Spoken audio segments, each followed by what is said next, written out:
Chapter 37. Grazen Irtala was dressed for battle. In place of the green and black leather of the Sharn watch, Grazen wore a beautiful chainmail shirt. The links were coated with black enamel, and it was so finely crafted that it made no sound as Grazen rose from his chair. If anything, the armor seemed to absorb the sounds of his movement. Grazen wore a belt of black leather, and like Dane, he was armed with a long sword and dagger. Beneath his armor, he wore a black silk doublet and breeches, and the gloves and boots of dark leather. His flowing dark weave cloak was darkness, given solid form. He was a vision of elegance in the squalid surroundings of the Manticore, but his hand was on the hilt of his sword, and Dane knew how quick and deadly that blade could be. "Captain Grazen, what an unexpected surprise," Dane said. "What brings you to our humble home so late? Or is it now considered early?" Pierce still had his bow in his hands. If it came to it, Dane knew that Pierce could aim and loose an arrow before Grazen could close the distance between them. But he still wasn't sure what to make of Grazen's presence. Were they going to be arrested again? Grazen looked at Pierce, obviously evaluating the threat posed by the Warforged archer. Finally, he sat down again. "Join me, won't you?" he said, gesturing at a stool across the table. "I brought a skin of Iltrayan down with me, along with a good loaf of bread and a few strips of smoked trebecs. I don't imagine you've had many feasts in this charming little inn. As I recall, you always enjoyed a good Iltrayan." Dane studied Grazen carefully. Finally, he turned to Pierce. "Why don't you check on Lay? I think I can handle this." "As you wish." As Pierce had disappeared up the staircase, Dane pulled out the stool and sat down. Grazen produced another mug and placed a sack upon the table. As promised, it contained bread, cheese, and a skin of the finest wine Dane had tasted in 5 years. For a few minutes, Dane focused entirely on the food. He knew Grazen would get to the point sooner or later, and finally, he did. "I know what you've been doing, Dane." "Then you're one step ahead of me." Dane tore off another chunk of bread and looked at it. "Have you ever been to one of those gnome restaurants where all they serve is bread and water?" He placed a strip of smoked tribecs on the bread and took a large bite, chewing thoughtfully. Grazen watched him and said nothing. "So tell me," Dane said, "what have I been doing? Working for Elena Lyris?" "What could ever drive me to do that? That's the question. After all your years of service to Seer, are you going to become a mercenary now? My sword suits you better than I thought." Dane's fingers tightened around his mug. "Watch your words, my friend." "And what sort of friend would I be if I did? I offered you a job, Dane. A chance to work for the Watch. The pay may not be much, but it would be an honest living.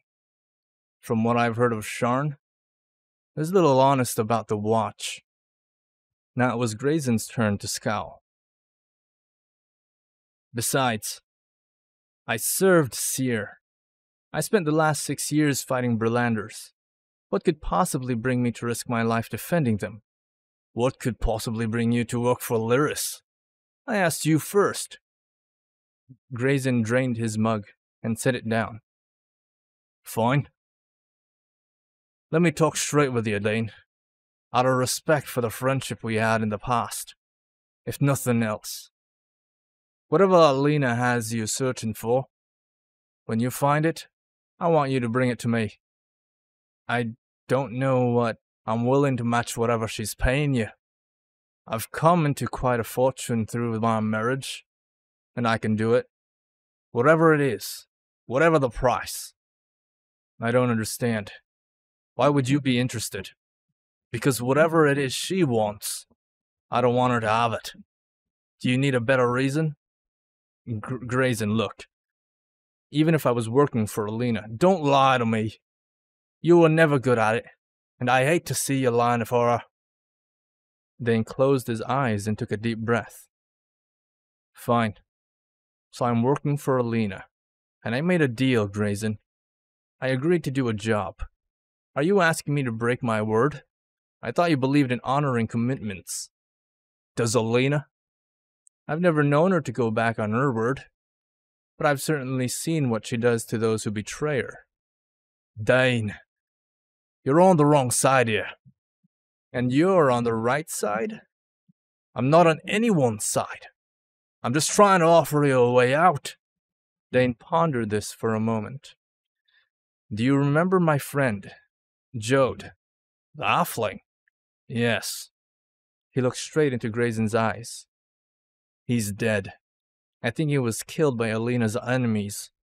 Tell me, do you think the Sharn Watch would hunt down the killers of a halfling refugee murdered beneath the city? For a moment, Grayson met his gaze. Then he looked away. No. I'm not doing this for Alina. I've lost my homeland. I've lost the war. Now I've lost my best friend. I may be about to lose my life, but I'm not going to lose my honor. I made a promise, and I'll see it through. Grayson stood up. Very well. But consider my offer, and think about what you promised might cost you. You don't want me as an enemy, Dane. You're right. I don't. Then I hope you'll make the right decision. We'll see. Grayson slowly walked towards the door. You can keep the rest of the wine. For old time's sake. Dane nodded, and Grayson stepped out into the dark streets of high walls. Dane poured another mug of Iltrayan wine and sat in the shadows of the empty room, thinking about Jode and the promises he made. But eventually, the wineskin was empty. Picking up the sack of food, Dane walked upstairs to the waiting arms of sleep.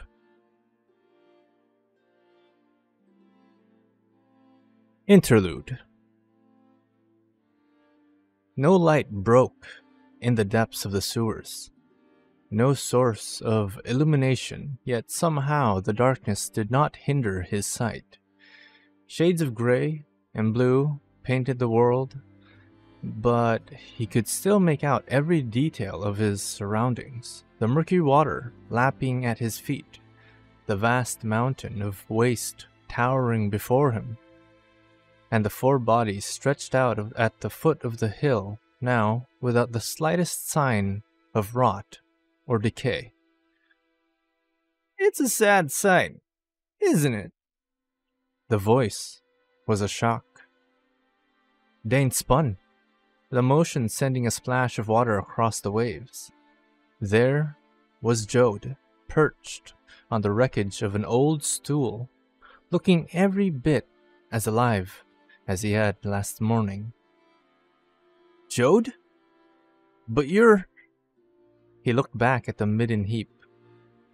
The corpse was still there, its peaceful expression belying the ghastly wound across the back of his skull.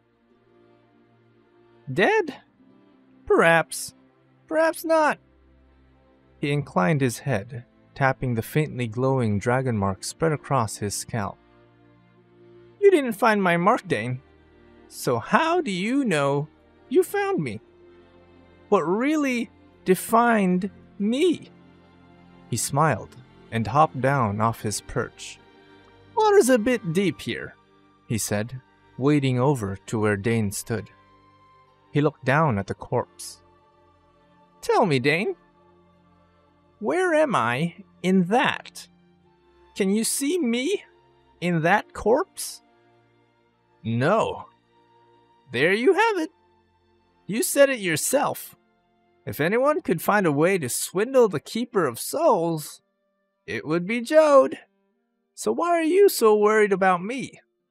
Now, come on. Let's get out of the water. Jode waded over to one of the sewer tunnels and climbed up to walk on the raised edge. This is a dream, Dane said, slowly following. It's all in my imagination. Just because it's a dream doesn't mean it's in your imagination, Jode said. Have you ever considered that your imagination might have been drawn into the dream? What do you mean? What if the dream doesn't stop when you wake up? As Jode spoke, the hallway in front of them began to collapse. Then Dane realized it was actually being reformed. A row of massive stone teeth were rising from both floor and ceiling. A moment later, the hallway was blocked by this devilish black marble grin. What would it do while you were awake?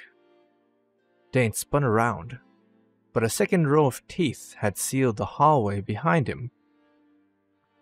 Perhaps it just doesn't want to let you go. Dane kicked at the giant teeth. They seemed solid as any stone, and pain flared up his ankle. Jode walked in front of him. It's always your problem, Dane. Always trying to use anger as an answer. Sometimes you have to look within. Jode reached into his own mouth and pulled out a long key cut from white marble. He fit the key in a gap between the teeth. It clicked, and a grinding sound filled the chamber as the teeth retracted. What do you already know? And what are you really looking for? The world revealed behind the stone teeth was not the sewer hallway that they had seen before. Instead, they were in the midst of a masked ball. Dozens of dancers whirled about, elaborate costumes concealing face and form. Dane recognized this place. It was Alina's mirrored hall in the city of Metrol. The arched ceiling of the ballroom rose far above him, and chandeliers of pale blue light floated in the air like constellations. Every surface was reflective, and every dancer was broken into 100 different images. But something was wrong. He cast no reflection in any of the mirrors, and Jode, the images of Jode, were those of the bloody corpse. As for the dancers, their reflections were of the soldiers who'd fought for him in the war. Seyrath, Lena, Kadrian, even Jolik the goblin, all watched him from the walls as they moved in the endless dance. You're trapped by the past, Jode said. You tried to destroy your shame by becoming a hero. But your righteous cause brought only blood and death. Dane tried to answer, but found that he could not speak. Then across the hall, he saw a pale young woman with coppery hair bound above her head, dancing alone with her reflections. Her backless green gown revealed the dragon mark of making, set just beneath the base of her neck. There was no doubt in his mind that it was Lay. He pushed through the crowd, trying to reach her, but it was like wading through a muddy swamp. He could barely move his feet, and dancers were constantly darting in front of him. When he tried to push them aside, they turned to stone, becoming even greater obstacles to his path. The woman in green slipped further and further ahead of him. She reached the hallway that led to Alina's private workshop. She paused and looked back at him, and it was Lay. But something was wrong. Her eyes. The irises were large and violet, and stood out like stars amidst the tones of blue and gray. She smiled and disappeared around the corner. Finally, Dane reached the hallway, but Lay was nowhere to be seen. Instead, another Dane was standing there. He was younger, more arrogant, impatient for action. The watchful eye emblem of House Beneath glittered on the pommel of his sword. "Looking for someone, old man?" "Lay? You're a threat to those you care about, old man. You sacrificed your family for your country. You failed to save your country, and then you failed to save your friend. You even lost your grandfather's sword. Jode pawned it, and now I don't even know who he pawned it to. Do you always make excuses for yourself? You're not me. And who are you?" Dane drew his sword, Grazen's sword. His mirror image laughed. "Is it a poor man who relies on another man's blade?" Then he took up a guard position and said, in a bored tone, "Lady Lyris has declared this section of the manor to be off limits to her guests.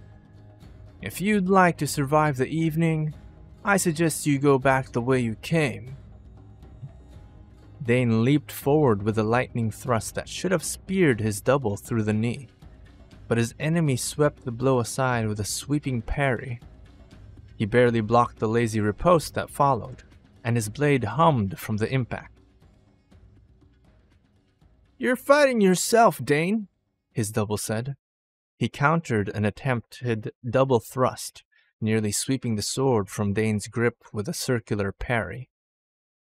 "But you've thrown away your past, and you have yet to embrace the future." The young Dane moved with lightning speed, and an arc of steel caught the flat of Dane's blade, which shivered and shattered into a dozen pieces. A second later, the point was at Dane's throat. "Ask yourself," the double said, "who are you really? What do you want in this world? Find out quickly. You may not have much time left." His features shifted until he wasn't Dane at all. He was Monin. With a wild laugh, he drove his blade home. There was a sharp, terrible pain, and Dane couldn't breathe. He was falling, and the last thing he heard was Jode's voice. "There are some things I just can't say." And then there was darkness.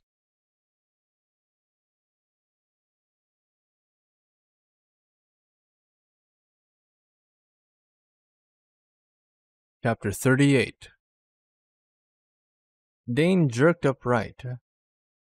The light of morning was struggling through the thick layer of dust on the windows. Lay was still sleeping on the pallet beside him. Jode's body had been wrapped up in the preserving cloak and was set against the wall. Dane climbed out of bed and touched the cloth-wrapped bundle. There was no movement. "There are some things I can't say," Dane murmured. "Captain?" Dane jerked upright and spun around.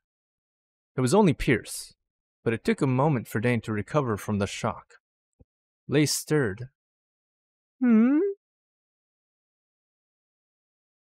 I know you were built as a scout, Pierce, but try to make more noise first thing in the morning, will you?" "I will do my best. You appear agitated." "Bad dreams. I suppose it's to be expected when you're sleeping in the same room with the body of your best friend." "I wouldn't know." The Warforged did not sleep or dream.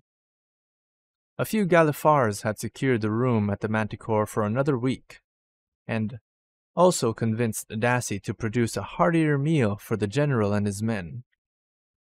The morning's gruel was supplemented with red sugar and sagal powder, and she was able to produce 3 small hard-boiled eggs and a pitcher of Tribex milk.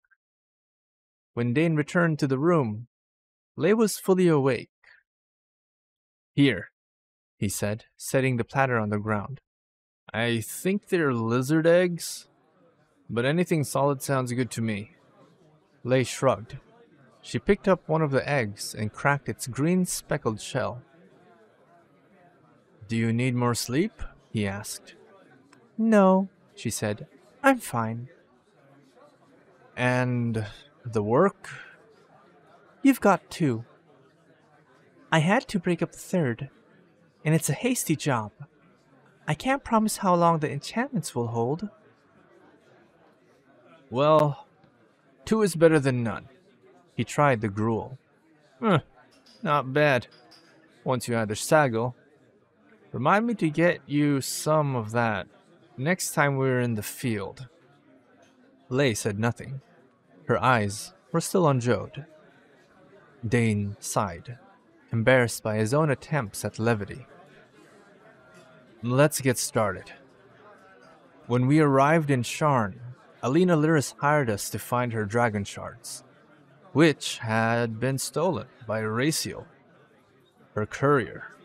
So, Raciel, once a city guard and wind chaser, left the guard shortly after developing an aberrant dragon mark, which may or may not have been responsible for his racing accidents. Such a mark could also jeopardize his social standing, and would be the source of considerable pain and suffering, Lei said. Dane nodded. But even though he was adopted by a group of people who shared his affliction, he didn't seem to fit in with them. They believed he was working behind their backs. We know he was, and working with Alina and someone in High Walls, possibly Hugel or Monin. Dane, we know all this. Why are you...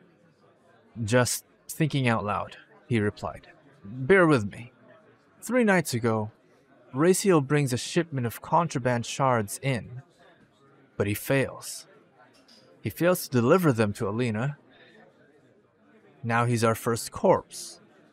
The next day, the Tarkanans send a half-orc looking for Raciel in High Walls, and he ends up as our second corpse. Yesterday, Jode disappears for reasons unknown, and is... He paused, swallowing his emotion. Also killed. Finally, we have the 4th body, which we know nothing about. All of these bodies were dumped in the sewers beneath High Walls. At least 3 of the 4 should have had dragon marks, but none of them did. What am I missing? If the marks were removed, I think the dragon shards Raciel was carrying were the key. Though I'm still not sure how this could be done, Lei said.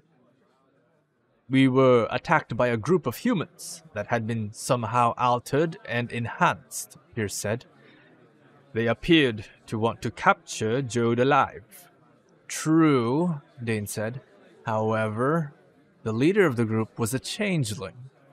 At this point, we don't know if his twin brother is a human or a changeling, but he remains at large.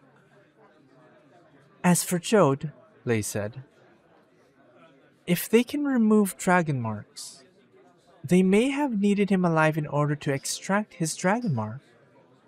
We know nothing about the process involved. True. What about Raciel? Well, Lei said, perhaps he just wanted to find a way to get rid of his aberrant dragon mark, in the hopes that he could go back to his old life. He met someone who promised they could help him if he obtained the shards, though I imagine he expected to be killed in the process. It does explain why there's only been a few deaths so far. If they really are interested in stealing the power of a mark, well, the Mark of Healing would be a very important one to have for this sort of work. And a small, disorganized group like these Tarkanans would make easier prey than the great houses. Being outcasts, They can't even go to the law for assistance. Alright, Dane said. Assuming this is correct, the next question is, who was Raciel dealing with?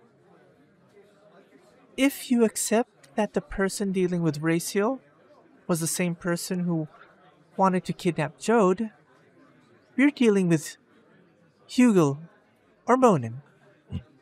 Dane nodded. What else do we know about the two of them? They lived at a tenement called Duller's Doorstep. According to that man, Doris, they had few friends. But I would say that his testimony could be considered untrustworthy at best. Although, at dinner, what was it Hugel said about the destruction of Seer? Pierce answered. He suggested that the destruction of Seer would provide a weapon that could be used against the rest of the world.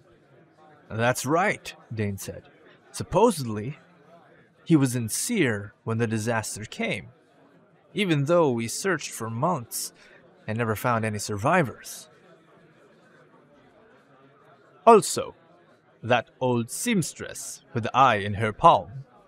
That happened recently, so it wasn't a result of the Mournlands. So, we still have some unanswered questions. But this much seems clear. Raciel made a deal with Hugel and his unnatural friends. They took his shards, took his mark, and killed him. They did the same thing to the Tarkanan half-orc. Then they got Jode. But how? Why did Jode put himself at risk? Lay considered. Well, he left right after we'd seen Alina. Before that, we'd spoken with the Medusa and the Sphinx. What was it the Sphinx said to him? Again, it was Pierce's memory that came to their aid. She emphasized urgency. Then she said, "There is a key that only you can find, hidden between two stones, that only you can move. You must find it alone, but you will pay a terrible price to do so." So presumably he determined the location of this key and believed he had to act alone. Dane rubbed his chin thoughtfully. Didn't you say that he reacted to something Alina said? The images from his dream came flashing back, and Dane struck his forehead. Of course! There are things I cannot say. I do not understand, Pierce said. Who have we met in the last 2 days who can't speak? Yes, Lay said. that girl, Olasia. Eulalia, Pierce said, whose mouth had been turned to stone. Exactly, Dane said. Councillor Terral found her in the ruins of Seer, along with Hugel and Monin. While the twins were at dinner, she seemed terrified. She must know the truth about the twins, but she couldn't speak because her jaws have been petrified. The secret, the key, is trapped between two stones. Then the Sphinx was mistaken, Lay said. He went alone, just like she said. But he was still killed. He did say that he would pay a terrible price, Pierce pointed out. Who knows what the Sphinx wanted? Why didn't you just say, go to the woman with the stone teeth? I'll never trust an oracle. Dane shook his head. There's one last piece to this. The closest tunnel that connects the sewers to the surface comes out in Togren Square, where the tent town is. Alina said that whoever was performing these mystical operations probably has a base underground, possibly in the Skyver's Gate. So, how do we proceed? Pierce asked. We find Eulalia. If we find Counselor Terral, we explain the situation to him. But we go in carefully. Yesterday, Jode was stolen from us. Today, we're going to make the thieves pay for what they've done. Dane drew his dagger and slammed it into the floor. Today, we finish this.